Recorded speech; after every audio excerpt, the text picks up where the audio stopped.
And as we stay with the top story, ED confirming raids in Amnesty International offices in Bangalore. These are the visuals of the premises of the Amnesty International Bangalore office, where the raid started at around 2 in the afternoon today.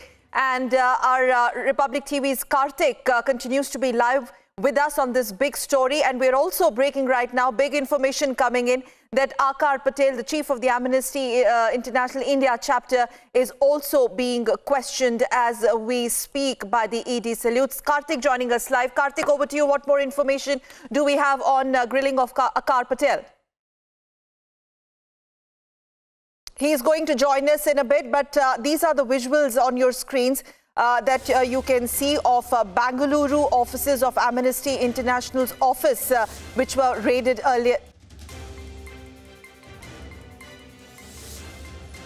We have some more reactions coming in. Remember, earlier Congress jumped into the situation, calling it a witch hunt. Now we have more reactions coming in where these raids are being questioned, particularly by the opposition.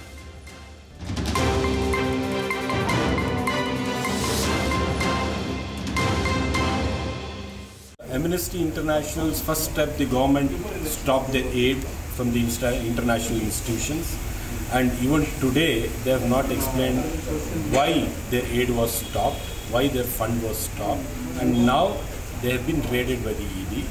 The ED, the CBI, the Intelligence Bureau, it seems, has no work except to protect the government's interest. Or corrupt people in the government, their interest is being protected.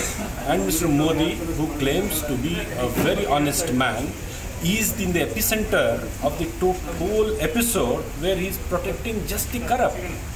What is his interest in protecting the corrupt? What is Mr. Modi's interest in pressurizing these institutions which raise objections, which criticizes the government's wrongdoings?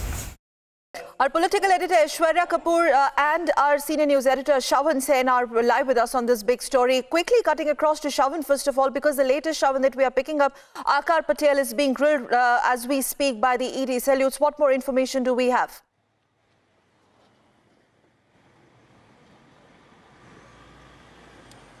Well, in fact, these raids were carried out at 2 places. This is the confirmation really coming in from the Enforcement Directorate. And Sakal, remember, this was an investigation that was being carried out by the Enforcement Directorate over the last couple of months after input basically came in from the FCRA that the entities here, entities of Amnesty here in India were basically receiving huge funds. These were coming in from Amnesty International UK and other entities of Amnesty. The fund that we're talking about is around 36 crores. We are given to understand that is now being that is being investigated at this point in time. The Enforcement Directorate, however, maintains that this is in violation of the FEMA Act, and that is the reason why they're carrying out this entire raid. Remember, over the last couple of months, not just the Enforcement Directorate, the Department of Revenue has also been looking into the funding that that Amnesty has been receiving. They believe that it's suspicious. As of now, they're looking at the amount standing around 36 crore is what we're given to understand, but the figure could certainly go up.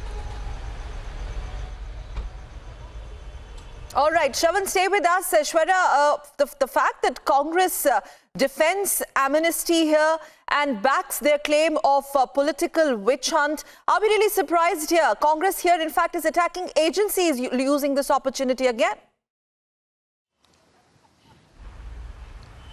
Sakal, Congress can say what they want. For that matter, the opposition parties can say what they want. In this regard, the agencies are rather very clearly confirming that this is something which is in regard of that amount which Shravan was just mentioned.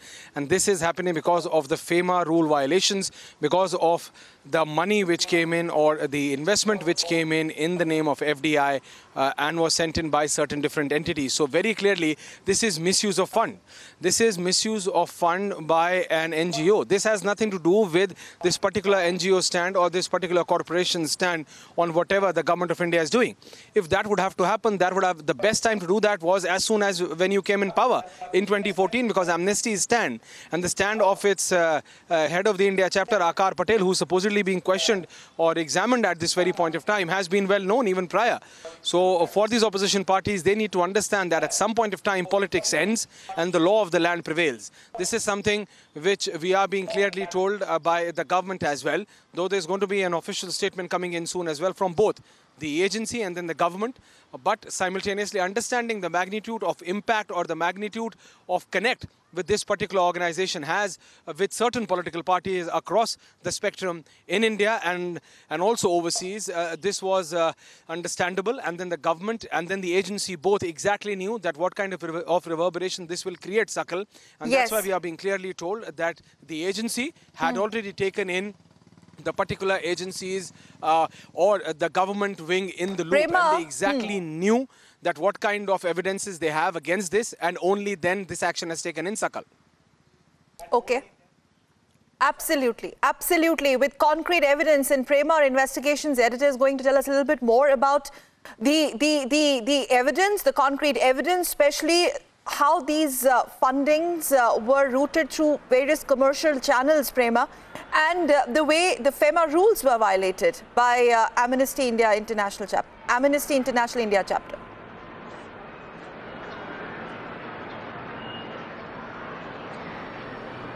Well, in fact, the Enforcement Directorate officials have told us that this is a large crackdown on. It's not just going to be on Amnesty International, but it is also going to be on various other NGOs. In fact, action was also taken against Greenpeace a couple of days earlier. But as far as Amnesty International is concerned, we are being told that violations as far as the FCRA violations are concerned, that is being looked at. In fact, they had got a lot of documents, and they realized that there is something going on as far as the FCRA returns are all concerned with regard to the Amnesty International Bangalore, and then they decided to raid them. We are also being told that it is not only the FCRA violations, but we are also told that foreign direct investment violations are also being looked at. The source of funding for Amnesty International is being looked at. How much of money did this NGO really receive from foreign countries in the last so many years? How much of money was utilized? What amount of money was actually utilized for what purposes? All that is going to be looked at. Now we are being told that the books of accounts of Amnesty International, all of that is being looked at as we talk, because raids are going on in Amnesty International Bangalore. Remember, Amnesty International is an international NGO. They have more than 7 million volunteers, activists across 150 countries. So which means this is a big international NGO against whom action is being taken as we speak. But let's not see this entire case in isolation, because this is not a one-off case. We have seen even in the past that 88 Christian missionaries, there was an action against 88 Christian missionaries with regard to a particular state, because those Christian missionaries, those NGOs, they were acted against in a state because they were misusing foreign funds that they had got for religious purposes. So many NGOs, they're getting funds, but they're not using it for the purposes for which they're supposed to use those funds, and they're violating Indian government rules. Yes, Sakal. Yes, Prema, stay with us, and we're also joined by our executive editor Abhishek as we stay with these visuals. These are live visuals of the Amnesty India's Bangalore offices where these raids are currently underway. Abhishek, coming to you. The utilization of the funds, not only the way FEMA rules were blatantly violated, the point of the funds utilization will, or perhaps is already under scanner, because we do know that the position that Amnesty India has always taken, whether it comes to backing terrorism in the valley, calling it human rights violation, well, taking a case of urban Naxals, etc. Is that also under scanner as we speak, the utilization of funds? Well, absolutely, Sakal. In fact, this is part of the process that has been going on for some time, and as it happens in the case of Amnesty, as also in the case of other NGOs under scanner, basically they get funding from foreign agencies, and hence they are guided by the agenda of foreign agencies, and we never know whether, these agencies are really into human rights or actually pursuing the agenda of certain other agencies which are inimical to the interests of India. These kind of crackdowns have happened in other countries also, specifically, for example, China. Essentially, rising powers are seen as a threat, and that's why you see that from Western countries, these kind of fundings do take place. In the case of Amnesty, we have seen their stand on Kashmir, for example, which is detrimental to India's stand, yes, which is almost like, compromising India's stated position. So it's important that these things are scrutinized, and that's why perhaps these raids are going on, because it is believed that the agencies have something which clearly indicates to Amnesty having been compromised so far as India's national interests are concerned. And their position, more or less, has always been anti-India, anti-national, whether it is terrorism, whether it is NRC debate, whether it is urban naxals, anything that pertains to national security. I'm requesting all my colleagues, Shavan, Prema, Abhishek, as well as Aishwarya, to stay with us. We need to take a short break, viewers, with a polite reminder to our viewers, this is going to be a bigger debate tonight with our editor-in-chief, Arnab Goswami, at 9 p.m. We discuss amnesty raids and much more. A short